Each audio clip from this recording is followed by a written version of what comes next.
My background in very brief is I'm a career administrator belonging to the Indian Administrative Service. In the middle of all the pandemic, in the summer of 2020, the government has appointed me as the Vice Chancellor of the Indian Maritime University.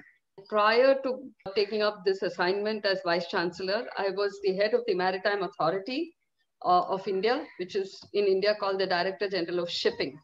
And I still remember in one of the initial meetings as DG Shipping, I was told by the stakeholders saying, once a shippy, always a shippy, we will never let you go. We all know, everybody in the sector knows that 90% of by volume and about 70% by value is carried by ships.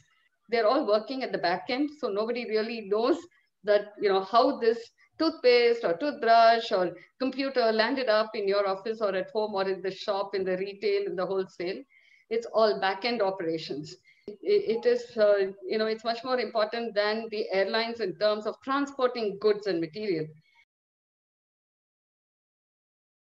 One of the sectors very severely affected by COVID is the education sector, whether it is primary education, school education, higher education. So this has been tremendously affected, and it's affected 100% of them. So there are two parts to it. One was the admissions itself. There is a certain calendar and a procedure for admissions. We used to conduct a central common entrance exam for, selecting the students. We couldn't conduct that because everybody was locked down. They could not go out. And even the organizer could not organize any place for people to go and take the exam. So we had to change our stand and we had to say, okay, we will go by their school board exams. And that was easier said than done. We discovered that there are about 52 to 54 different school boards in the country. And we had to go through a whole process, including we contacted the Institute of Mathematics to do the statistical analysis to see how you could, normalize it. We ran a rough simulation, and we found that otherwise the people would come from just one or two states, and that would not be the right thing. It would not be representative. So that was, the admission process took much longer, not only much longer, it was so complex. So that was one big challenge. The second challenge was, how do you conduct the examinations? So this is a applied science, applied engineering, applied technology course. It's not English literature. So you had practical exams, you had workshops. Now under lockdown, the workshops were closed. Quarantines were immense. So even if we get people into the college for some reason, somehow, then they had to be quarantined. The faculty had to adapt themselves to teach online without, seeing the student, without having individual reactions. Student had different challenges.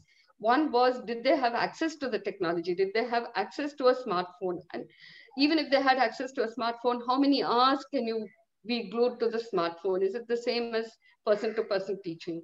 If they had access to a smartphone or a computer or a laptop, did they have access to internet? So, that's where the digital divide came in. And the faculty had to, if the internet is not there, they had to put up, they had to record it and put it on YouTube so that the student could download it when they got the internet, or they could go to their friend's house or next village or next town and do it. So multiple challenges, multiple challenges.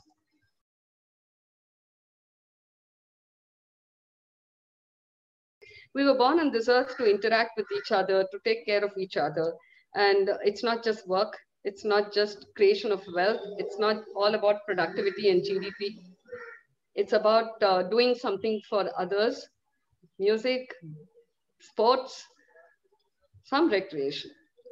Ultimate, of course, they say is happiness lies within and not from something from outside, but that's really difficult to achieve. You have to practice it. You have to become a little very philosophical.